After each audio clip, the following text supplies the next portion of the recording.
A lot of it's getting back to our study of Syria. Before World War I, Syria was ruled by the Turkish Ottoman Empire. The Turks ruled over all that region. Also ruled over what is now Palestine, what became Palestine, and Arabia, and at one stage even North Africa and parts of Southeast Europe.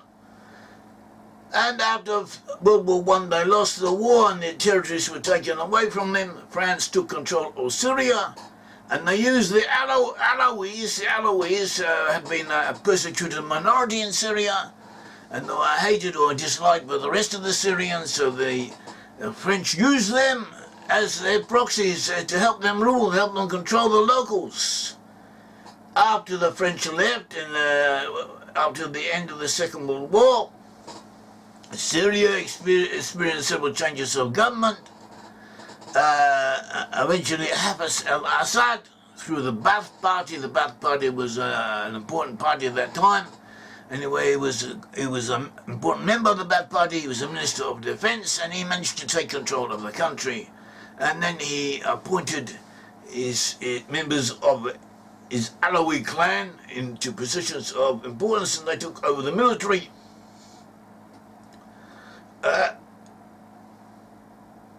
And they fought. There were rebellions. The other Syrians didn't like that, and there were fights and rebellions and attempts to unseat the Assad family. In 1982, there was a massacre of 10,000 to 40,000 Muslim Sunni civilians in Hama, with regular army troops killing them, massacring them. Assad had been supported by the Iranians. The Iranians are Shiites against the Sunnis. The Hezbollah in Lebanon also support Assad, and they too are Shiites, and they are closely coordinated with Iran. The present ruler, the President Bashar al-Assad, is the son of the previous ruler. Bashar al-Assad has been president since the year 2000, and his reign in effect has been a dictatorship. Syria sought to develop nuclear weapons with the help of North Korea, but its reactor was bombed by the Israeli Air Force in 2007. In 2011, there was what is known as the Arab Spring, that is protests all over the Arab world, mainly concerning the sociological problems, the low standard of living and all kinds of abuses that the Arab publics, the Arab citizens of these countries were suffering from. And so there was a series of revolts, of Arab Spring movements, and this reached Syria, and it developed into a civil war. Meanwhile, Assad had built up a stockpile of chemical weapons and possibly biological weapons, in addition to his plans and his nuclear program. And the United States and Russia, by that time, had some control over what was going on, and they reached an agreement for the elimination of Syria's chemical weapon stockpiles. This was in June 2014. Despite this agreement, in 2017, the region of Assad attacked its own citizens in the Khan Sheikhoun region with chemicals. Khan Sheikhoun is in northern Syria. They were opposed to Assad. Assad bombed them with chemicals. About 90 people were killed, hundreds were injured. And this was in 2017. In response, in 2017, the USA launched 59 cruise missiles at the Shayat air base of Assad, which was under Assad's control. US intelligence has confirmed that the attack had come from that region.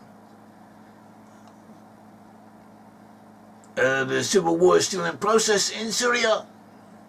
The USA and the UK have had a de facto presence in Kurdistan since the first Gulf War in 1991. See the map above. The USA and UK are still there. They still have forces there. And this was, according to prophecy, probably a preliminary step in the return of Ephraim of the 10 tribes to Israel, as we shall show you in a minute. Kurdistan borders on Syria, and part of Kurdistan is within the area of Syria itself. The civil war in Syria is being fought by several factions. That is, you have the Syrian armed forces of Assad and the Hezbollah proxies in Lebanon, and also in Syria and other elements in Syria against Sunni opposition rebel groups. And in addition to that, you have Salafi jihadist groups, fanatics, and a mixed Kurdish Arab communist type of group and other groups, and they're all fighting against each other. And America is backing the more liberal, or relatively speaking, the more civilized elements amongst the Sunnis against Assad. And they don't really care what happens to each other, or they do care, but they have little control over it. Syrian refugees have fled to neighboring countries of Jordan, to Iraq, Lebanon, Turkey. Many have gone to Europe, especially Sweden. About 450,000 Syrian Christians have fled. The peak of the war was around 215. It has abated somewhat, but it's still going on. By October 2017, an estimated 400,000 people have been killed, many more injured, and many refugees, 500,000 people killed, up to 600 million refugees outside the country, another 3 million waiting on the border to go somewhere, and this is about out of a population of 18.5 million. In other words, more than half the population have been either killed or made refugees, displaced within the country or sent out of the country. And many are still living as refugees in border regions, and the world, you hardly hear about it.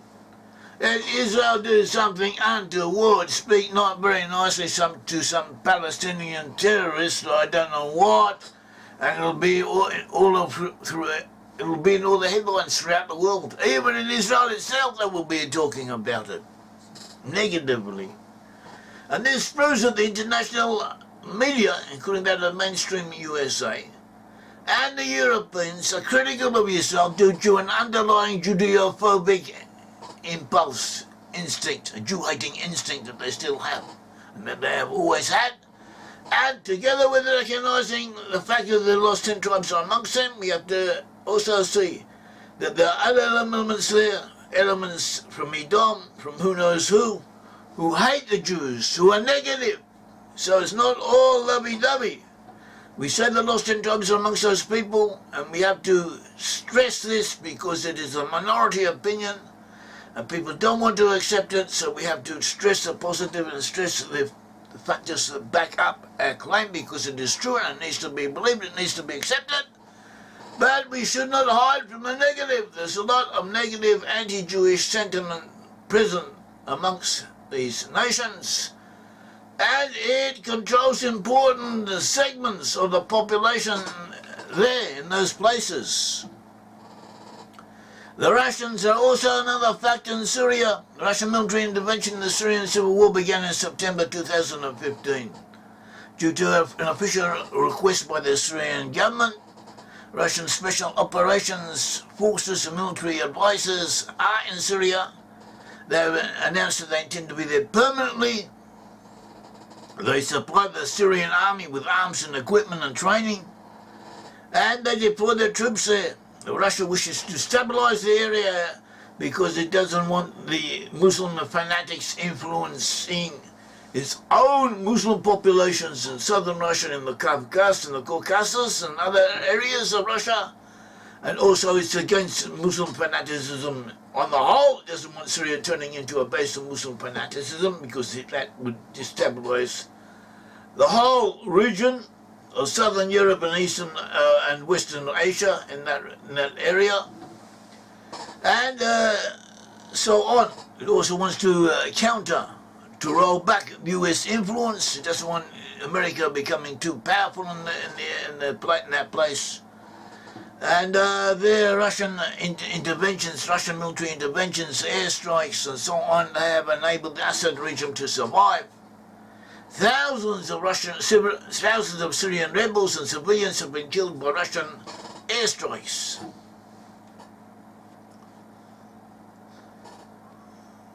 And the USA is backing the other side. So we have the Assad-backed forces strengthened by Russia, strengthened by Iran, and the anti-Assad forces of the Sunni population, who are possibly more moderate. At all events, they have the support of a greater portion of the population. They're not against their own people as far as we know, and these are being backed by America. And America has also introduced sanctions against Syria, and these sanctions took place this month, June 2022, and in August additional sanctions will be implemented, and it is possible that Syria will collapse. It is on the verge of collapse anyway, and that these sanctions will be enough to cause the country to collapse altogether.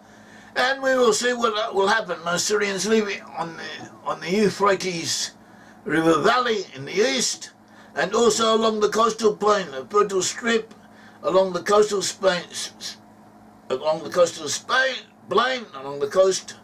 That is where most Syrians live. It's a population of 18,500,000. The second largest ethnic group in Syria are the Kurds. They constitute about 10% of the population, 1.6 million people, including 40,000 Yazidis. And most Kurds reside in the northeastern corner of Syria. 10% of Assyrians are Christians, mainly Greek and Armenian Orthodox. A small group of Syrians are known as Assyrians. They still speak Aramaic, which is, so they have an importance of their own. Russia supports the Assad factors and the Iranian-backed factors in Syria, but somehow or other it has managed to avoid confrontation with Israel. They have worked out a series of agreements between them which enables them to do what they have to do without interfering with each other, at least so far. Putin himself is not intrinsically anti-Jewish. He may be backed by anti-Jews. There may be strong anti-Jewish sentiments within Russia itself, which could be dangerous in the future. But Putin himself is not like that. Putin apparently is a young man. He was befriended by Jews, his sympathetic, pro-Jewish attitude, and also he considers the Jews in Israel to be in effect Russians and whose religious practices are a little bit different from the others, and to be treated as fellow Russians. So that is the situation. It's also been stated that it was only due to Russian support that Assad has been able to survive until now, so we will see what happens in the future. At all events, prophecy indicates that the lost 10 tribes will return via Syria. That is what prophecy in the Bible says. In Micah 7, the prophet Micah 7 says, "In that day also shall come unto you from Assyria, from the fortified cities, and from the fortress, even to the river, and from sea to sea, and from mountain to mountain. He shall come from where? From the fortified cities." Matsor in Hebrew. Expression, Matsor, fortified cities, and fortress Matsor, saying that the Israelites will return from there. This in Hebrew, the word is referring to a specific area, which is equal to the present-day location of Kurdistan. In other words, the Bible can be interpreted to say the lost tribes will return via Kurdistan. Also, where will they go to? They'll go to the regions of Lebanon, of Jordan, and of Gilead. And Micah 7, verse 14 says, "Feed the people with your rod, the flock of your heritage." And it says in Bashan and Gilead, as it says in Bashan and Gilead, as in days of old. Bashan is Syria, and Gilead is also Syria and Jordan, as in the days of old. And Micah 10:10 also predicts that the Israelites will return to this area. Zechariah 10:10 also predicts that the Israelites will return to this area. Zechariah 10 says, "I will strengthen the house of Judah. I will save the house of Joseph. I will bring them back because I have mercy on them. Then shall they be so I had not cast them aside. For I am the Lord their God, and I will hear them." God will make Judah strong. He will bring the lost 10 tribes back. And the house of Joseph, according to the commentators such as Matsor, Davidiy, these are the 10 tribes. Also, the simple meaning of the verse indicates that they will return to their land east of the Jordan and north of, and in Lebanon and in the north, and they will return to that area. It will be as if God had never abandoned them. The 10 tribes will be reinstated. Their status as Israelites will be given back to them. It will be as though they were never exiled and never lost awareness of their ancestry. As Zechariah says, Zechariah chapter 10 verse 7, those of Ephraim shall be like a mighty man, and the heart shall rejoice as with wine. Their children shall see it and be glad, their heart shall rejoice in the Lord. Ephraim represents here the lost 10 tribes in general, especially the tribes of Joseph, that is the USA and the UK, and their offshoots. And I will whistle to them in verse 8, 10:8, Zechariah 10:8 says, I will whistle for them and gather them, for I will redeem them, they shall increase as they once increased, they shall increase it greatly. I will sow them amongst the peoples, and they shall remember me in far countries, they shall live together with their children, and they shall return, the 10 tribes will come back. 10 verse 10 says, Zechariah 10 verse 10, I will bring them back from the land of Egypt and gather them from Assyria. I will bring them into the land of Gilead and Lebanon. Gilead and Lebanon they will come to. The lost 10 tribes will return to Gilead and Lebanon until no more room is found for them. In other words, the 10 tribes will return to the Kurdistan land of Israel via Kurdistan. From there they will proceed to occupy Lebanon, Bashan, Syria and Gilead. Meaning Jordan. How this will come about we don't know. But we see that things are moving. Things are changing. And they could change overnight. We don't know.